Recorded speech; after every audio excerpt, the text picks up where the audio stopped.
What if I told you there was a way to improve housing affordability for everyone in Canada almost overnight, and all it would take to do it was the stroke of a pen? Would you believe me? Stick around to find out the simple solution in this episode of The Lead. So there's a word that inevitably comes up whenever it comes to discussing the state of the housing market in Canada: affordability. Now, this word means a lot of different things to different people, and the lack of a clear definition is the source of a lot of political confusion and ineffective policymaking. But for the purposes of this video, I'm going to define affordability as a kind of financial barrier standing in the way of achieving the kind of housing situation that you'd prefer. So let's rewind the clock back to 2012, a time before N95 masks and toilet paper were ever discussed in the same sentence, and before the legalization of marijuana had all of us Canadians acting just a little bit more chill than we normally already are. At the time, the political climate was hypersensitive to a tiny little mishap that literally bubbled up a few years earlier in the United States. You might have heard about it. I think they called it the Great Financial Crisis, GFC, something like that. Anyways, I'm told it was a big deal. But the important thing to note about this time period was that buzzwords like over-leveraged borrowers and housing speculators hit the mainstream, and no sane politician at the time wanted to be associated with having enabled this global financial catastrophe.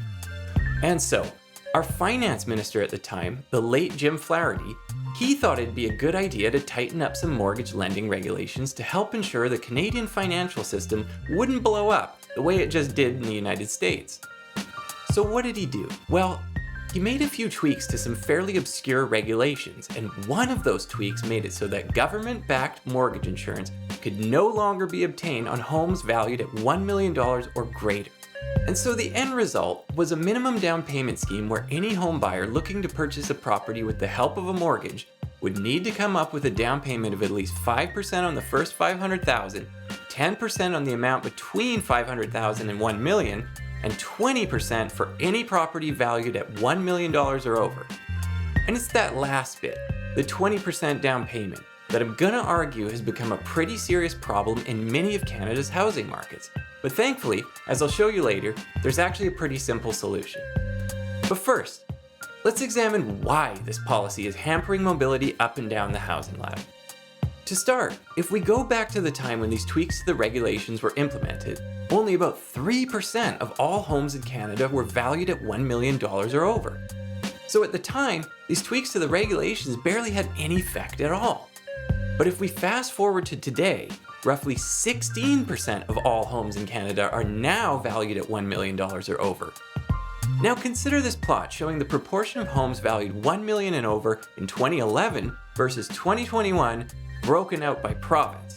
We can see right away that in two of Canada's most populous and economically important provinces, the share of homes valued at $1 million and over has risen dramatically since 2011. In BC, the number stands at 36%, while in Ontario, that number is roughly 26%, up from only 9% and 2% back in 2011, respectively. And the fact is that today, most people who own homes valued around the $1 million mark are actually pretty average. No offense. And I think most of these folks would hardly be considered the kinds of speculators Jim Flaherty had in mind back when he decided to tighten up the regulations. But here we are today, with a policy tweak that was meant to target low-down dirty speculators, but instead is crushing otherwise remarkably average Canadian households up against a little something I like to call the $1 million wall. What am I even talking about? Well, it's actually easiest to see it if I just plot it out for you. So here's a plot showing the minimum down payment required to purchase a home at values ranging from $0 up to $1.5 million.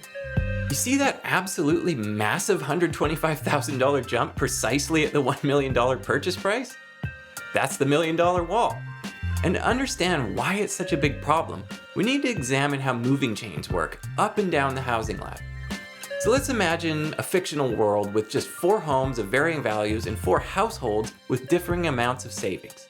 We've got a young single in a rental apartment, a young couple who own a 1-bedroom condo, a couple with 1 child who owned a 2-bedroom townhouse, and a couple empty nesters in a 3-bedroom house who no longer want to own a home and are looking to cash out of the market to fund their retirement and their world travels.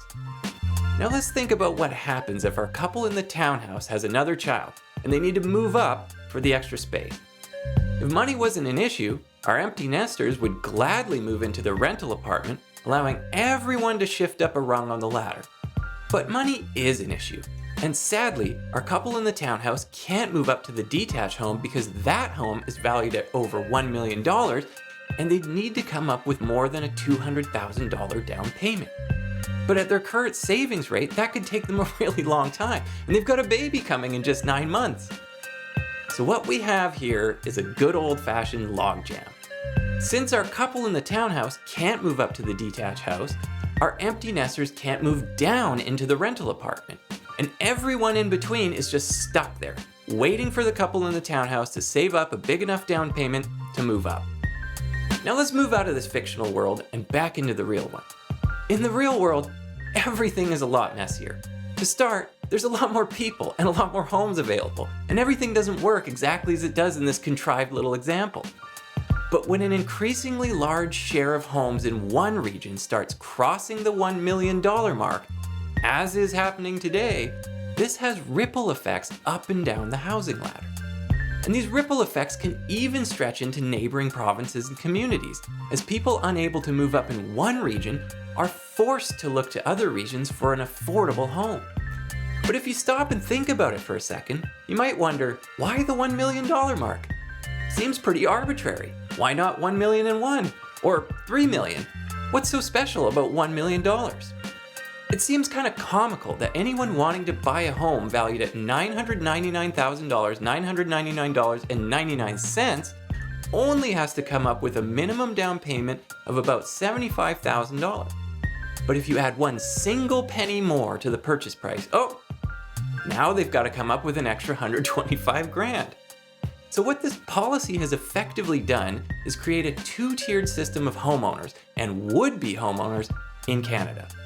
On the one hand, there are those who have more than $200,000 in equity who can access all rungs of the housing ladder, provided their income can support the mortgage payments.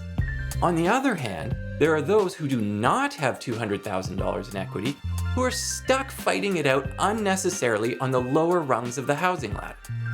So what's the solution I promised you in the beginning of this video? Well, it's actually pretty simple. All we have to do is change the structure of the minimum down payment requirement so that there's no gigantic walls in the down payment required. But it's probably easier to just show you what I mean.